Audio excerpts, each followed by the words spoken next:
যিনি বাংলাদেশের নির্বাচন পর্যবেক্ষণে আজকে একজন আমাদের iconic personality professor doctor Kalimullah মহোদয়, আমি অনুরোধ করব তাকে 2-1 মিনিট তার বক্তব্য উপস্থাপন করুন।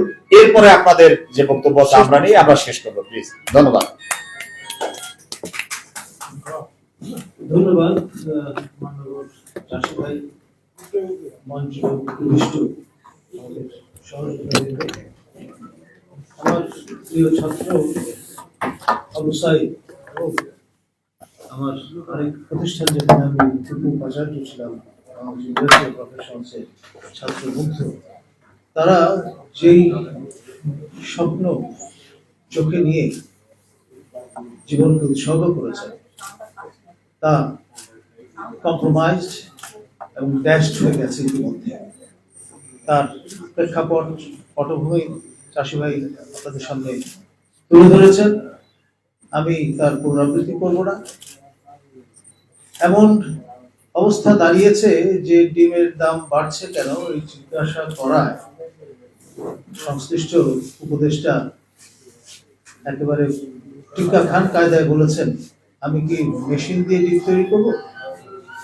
মানে এই যে মন মানসিকতা, আমি জাস্ট একটা উদাহরণ দিলাম।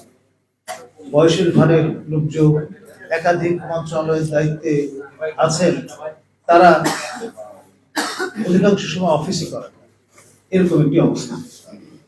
আর আপনার পুরো প্রক্রিয়াটি স্থগতি সম্পন্ন হয়ে গেছে। জাম্পস্টার্ট বেসিসে বিপ্লবী চেতনা নিয়ে সরকার যেভাবে অগ্রসর হবার প্রত্যাশা আমরা করি, তার একটা রূপরেখা আমরা আজকে পেয়েছি।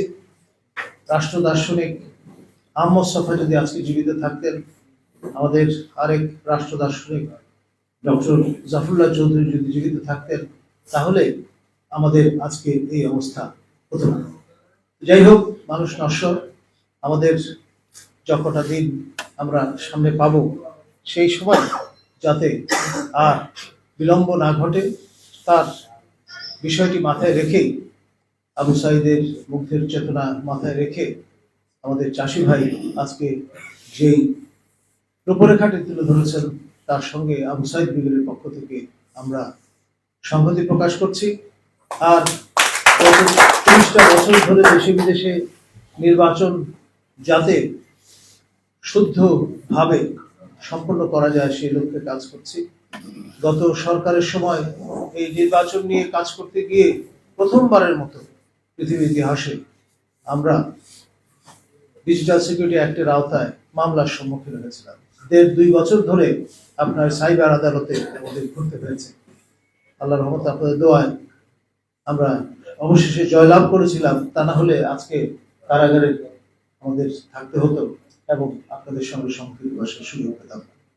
আমরা চাই নির্বাচন শুদ্ধতম উপায়ে বাংলাদেশে অনুষ্ঠিত হোক এবং অনতিবিলম্বে যত রকমের মেরামত কার্যক্রম আছে তা নির্বাচনকে ঘিরে সম্পন্ন করা হোক। ধন্যবাদ।